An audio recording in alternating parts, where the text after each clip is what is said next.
Happy Friday, everybody. Welcome back to Mets Daily. I'm your host, Jake Brown at Jake Brown Live. Make sure you hit that follow button for me and you smash that thumbs up. You hit that subscribe. We appreciate your support. It's Friday, January 9th, 2026. Cody Bellinger, Kyle Tucker have been the talk all week. Will the Mets land one of them? We have an update on Cody Bellinger. Now, I think we pretty much knew he was looking for 6-7 years. We know who his agent is. We knew that he was seeking top-of-the-line deals, and that's what's holding up this offseason and why I'm telling you not to worry, not to panic, because a lot of good names are still out there, and he's one of them. Listen, Cody Bellinger wants 7 years. The Mets are not giving Cody Bellinger 7 years. The Yankees will not give Cody Bellinger 7 years. I would be shocked if they did. Now, Bellinger has an offer from the Yankees. We don't know how many years, but it is reportedly $30 million plus per season, which is what he's looking for. So I think Bellinger here is looking for 7 for 225 or something of that realm. Maybe the Yankees do 5 for 150. We'll see what their offer ends up being when this is all said and done. But, I don't think Bellinger is the guy to splurge on. Heck, I don't even know if Kyle Tucker is the guy to splurge on. But at some point, the Mets are going to have to flex their muscles here. They did that last year with Juan Soto. And, I've been very lenient. I've said, I trust Stearns, and I do, and I trust this front office. I trust Cohen. I trust they're going to put a winner out there. But at some point, lockout or not next year, the Mets are going to say, our lineup needs help. We need a bopper. We need a bat. And it doesn't have to be Pete Alonso 41-20, but we need someone behind Juan Soto. And we need someone significant. And at some point, the Mets have to bite the bullet and say, we have to give out one pretty good-sized deal. Like you're likely, and I get they're waiting for the market to play out, and I understand that. Like, they don't need to rush to sign anyone because we're impatient. Fans want a deal.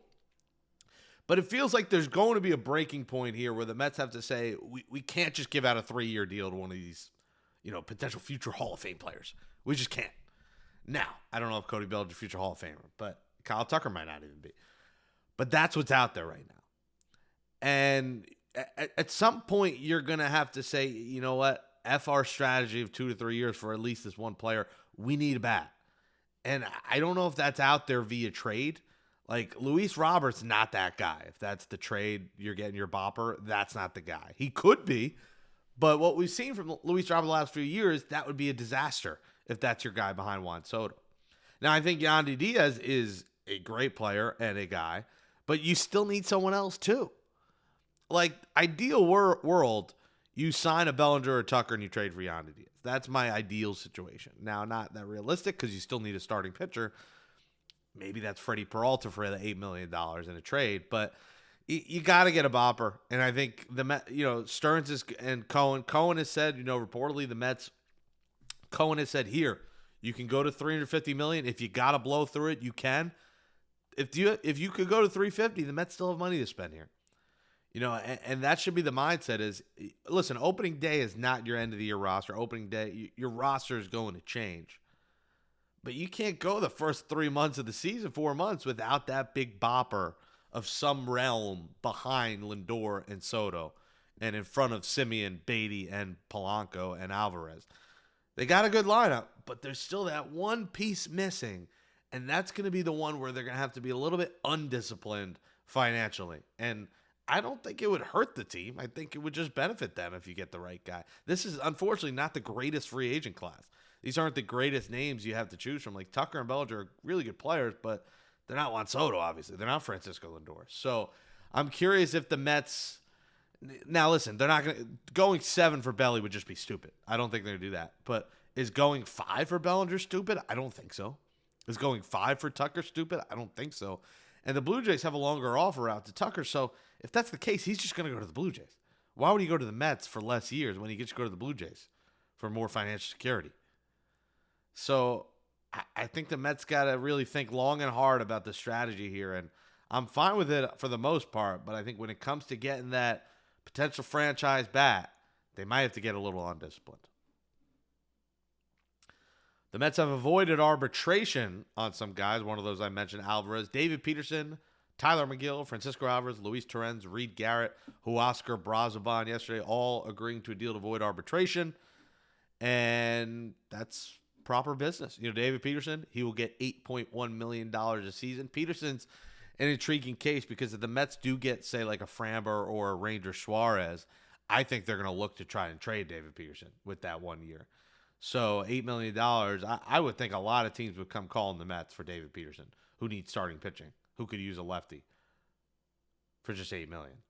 So Peterson's going to be a name to keep an eye on. I think the Mets could keep him. But again, if they get another lefty, do they want to have 3 lefties in the rotation with a Peterson, a Framber, or a Ranger Suarez, and Sean Manaea? We'll see. Tyler McGill got a $2.5 million deal. I don't really understand the McGill thing. He's out for the season, and I don't view him as a guy, I don't know, like, I don't view him as a big part of the Mets' future. Like, they've seen what Tyler McGill is. Like, do they really look at Tyler McGill as someone like they badly need on the 2027 Mets? So I understand it's good. It's the right business. You keep a guy around, he'll rehab with you. But is Tyler McGill like a big piece of your Mets future? I don't really understand that one. Reed Garrett got 1.3. I kind of get it because Reed Garrett's under team control a while. So he's a pretty cheap reliever, so I kind of understand that. McGill has just been around a while. I just didn't get that one as much. Alvarez, obvious, 2.4. Luis Torrens almost going to make the same as the backup, is 2.275. And then Huascar Brazoban, 1.05.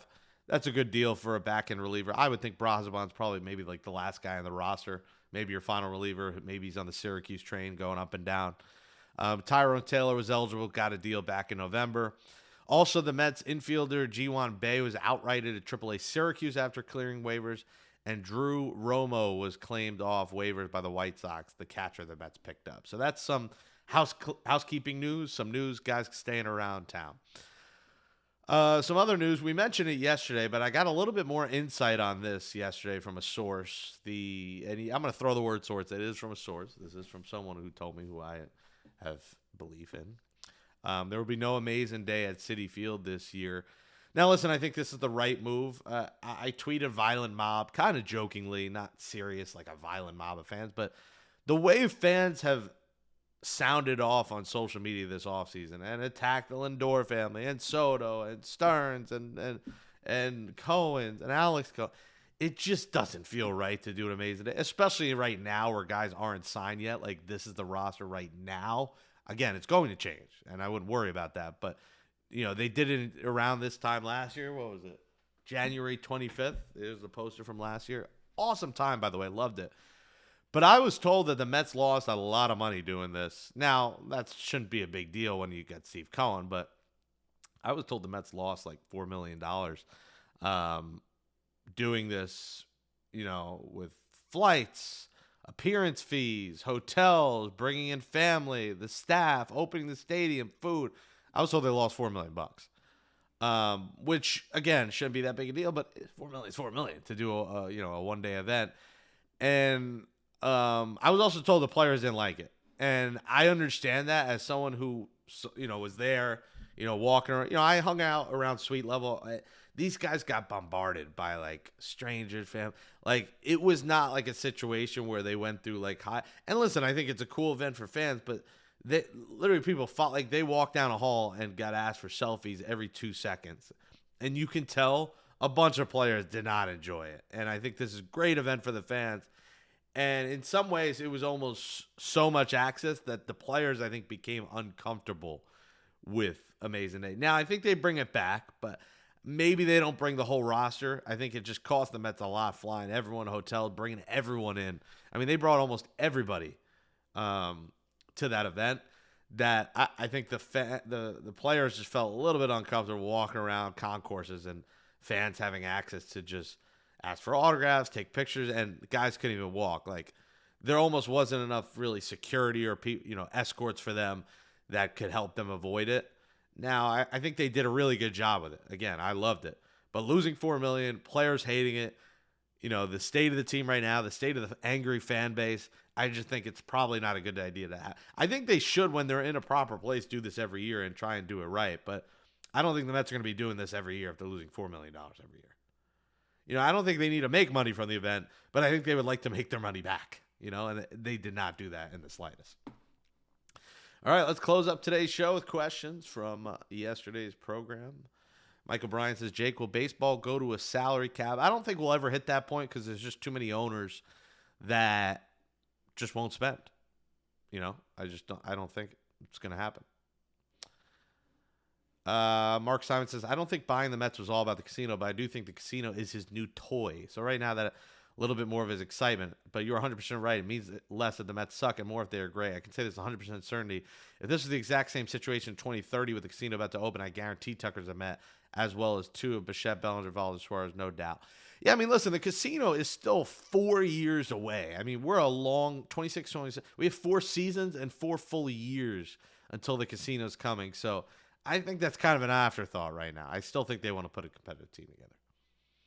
Daniel Dutton says, I really hope we get Tucker and a starting pitcher at least. Yeah, I think they're going to get an outfielder and a starting pitcher. If it's Tucker or Bellinger, I don't know. Part of me is like, is there another outfielder that we have not thought about? That's what I'm going to brainstorm over the weekend that the Mets could get via trade that could be out there. Because I'm starting to think, if they don't get those two, it can't be Austin Hayes.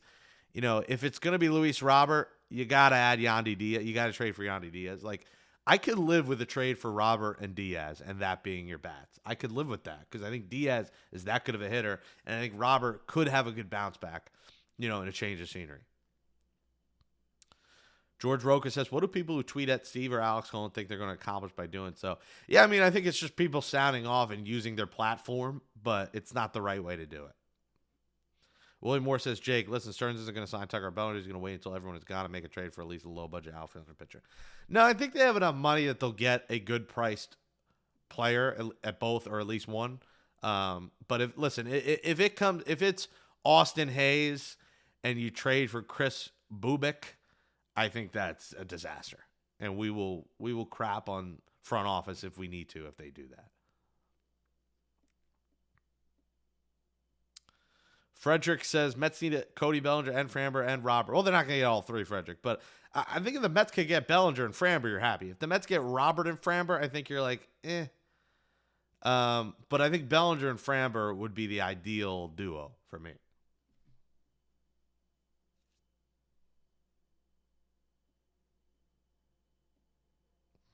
Jaden Rossi says, Mets should just suck it up and give him a lane. Yeah, I mean, like I said in the beginning of the show, I think the Mets got to go to 5.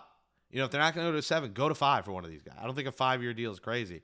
I get you don't want to be stuck in a situation like a Nimmo contract, which was insane for 8 years. But I don't think 5 is crazy. All right, guys, have a great weekend. Thank you so much for watching Mets Daily. We'll talk to you Monday. We got a couple guests cooking in the coming weeks, so stay tuned for that. Subscribe, smash that thumbs up, keep on commenting, and have a great weekend. We'll talk to you on Monday. Let's go Mets, and thanks for watching Mets Daily.